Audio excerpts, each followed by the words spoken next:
Media sosial diramaikan dengan rekaman momen ronde lancet Rusia menyerang tank Ukraina.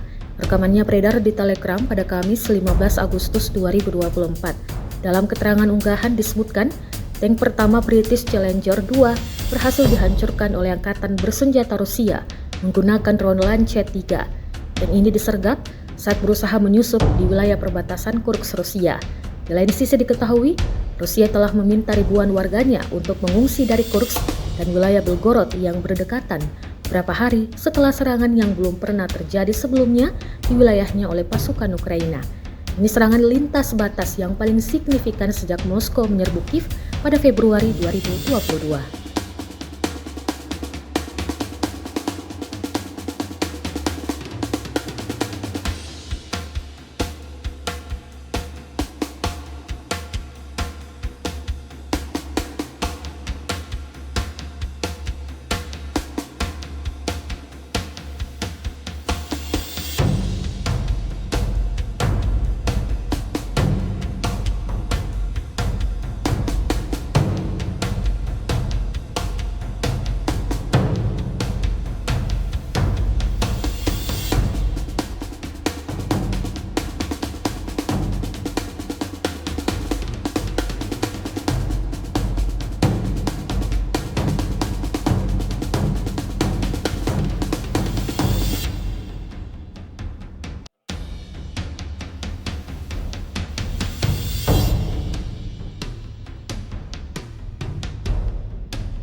Download Tribun X sekarang, menghadirkan lokal menjadi Indonesia.